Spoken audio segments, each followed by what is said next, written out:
Hi friends, నమస్తే. ఈరోజు వీడియోలో నేను ఎటువంటి పెరుగు కానీ అలాగే సోడా కానీ ఈనో కానీ వాడకుండా గోధుమ పిండితో ఇలాగా హెల్తీగా ఒకసారి బ్రేక్ఫాస్ట్ చేసి చూడండి.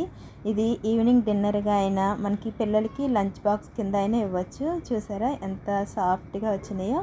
ఇవి ఎలా చేసుకోవాలో చూద్దాం. నేను ఇక్కడ 1 కప్పు వరకు గోధుమ పిండి తీసుకున్నాను ఫ్రెండ్స్. దీన్ని ఒక బౌల్లో వేసుకుని నేను ఇక్కడ 1 కప్పు వరకు వాటర్ తీసుకున్నాను. ఈ కప్పు వాటర్ని కొంచెం కొంచెం కింద వేసుకుంటూ ఈ పిండి అంతా కలిసేటట్టు కింద ఎటువంటి ఉండలు లేకుండా కలుపుకోండి. ఇలా కలుపుకున్న తర్వాత దీన్ని మనము ఒక 10 నిమిషాలు పక్కన పెట్టుకోవాలి.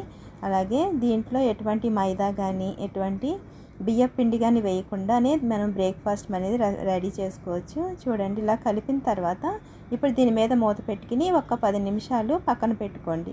నేను ఇక్కడ మీడియం సైజు బంగాళదుంప ఒకటి తీసుకున్నాను. దీని పీల్ తీసుకుని మనకి చిన్న చిన్న ముక్కల కింద కట్ చేసుకోండి. కట్ చేసుకున్న తర్వాత నేను చిన్న మిక్సీ జార్ తీసుకున్నాను ఫ్రెండ్స్. ఇందులో వేసుకోండి. వేసుకున్న తర్వాత ఒక 3 స్పూన్ల వరకు ఉప్మా రవ్వ వేసుకోండి. వేసుకున్న తర్వాత సుజీ రవ్వ ఉంటుంది కదా, అది వేసుకుని ఒక కొంచెం వాటర్ వేసుకోండి. నాకు ఇది మొత్తానికి 1.5 కప్పు వాటర్ పట్టింది. చూడండి, ఇలాగా మెత్తగా మిక్సీ పట్టిన తర్వాత మనం గోధుమ పిండి ఉంది కదా, దాంట్లో వేసుకోవాలి. వేసుకుని ఇదంతా బాగా కలిసేటట్టు కింద రెండు కూడా మంచిగా ఇలాగా కలుపుకోవాలి. నేను ఇక్కడ విస్కర్తో కలుపుతున్నాను. విస్కర్తో కలుపుకున్నట్టయితే ఇదంతా మంచిగా కలుస్తుంది. ఇలా కలిపిన తర్వాత చూడండి, మనకి సాల్ట్ ఎంతైతే సరిపోతుందో అంత వేసుకోండి. దీంట్లో మనం ఇప్పుడు సోడా కానీ పెరుగు కానీ వేయట్లేదు. అలాగే ఒక 2 పచ్చిమిర్చిని చిన్నగా కట్ చేసుకుని వేసుకోవాలి. కరివేపాకు అలాగే హాఫ్ టమాటోని చిన్న చిన్న ముక్కల కింద కట్ చేసుకుని వేసుకున్నాను. అలాగే మీడియం ఆనియన్ని చిన్నగా కట్ చేసుకుని వేసుకోండి. 1 కప్పు కొత్తిమీర అలాగే 1 కప్పు వరకు క్యారెట్ వేసుకున్నాను. 1 స్పూన్ జీలకర్ర వేసుకున్న తర్వాత కొంచెం సాల్ట్ కూడా వేసుకుని ఇదంతా బాగా కలిసేటట్టు కింద కలుపుకోవాలి. చూడండి, మనం ఇందులో అన్ని వెజిటేబుల్స్ వేసుకోవచ్చు. క్యాప్సికమ్ కూడా వేసుకోవచ్చు ఫ్రెండ్స్. వేసుకోవడం వల్ల హెల్తీ కూడా, పిల్లలు కూడా మనకి తెలియకుండానే చక్కగా వెజిటేబుల్స్ అన్నీ తింటారు.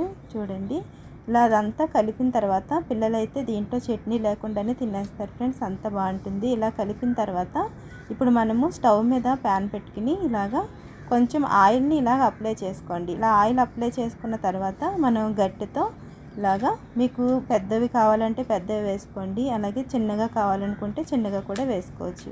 ఇలా వేసిన తర్వాత ఇప్పుడు దీని మీద మనం మూత పెట్టుకుని ఇలాగా కుక్ చేసుకోవాలి. ఇలా అయిన తర్వాత దీని మీద కొంచెం ఆయిల్ వేసుకోండి. వేసుకుని అటువైపు ఇటువైపు మంచిగా కాలేటట్టు కింద ఇలాగా చేసుకోవాలి. ఇప్పుడు అయిన తర్వాత చూడండి, మిగిలిన ఉన్నదంతా కూడా ఇలాగే ప్రిపేర్ చేసుకోవాలి.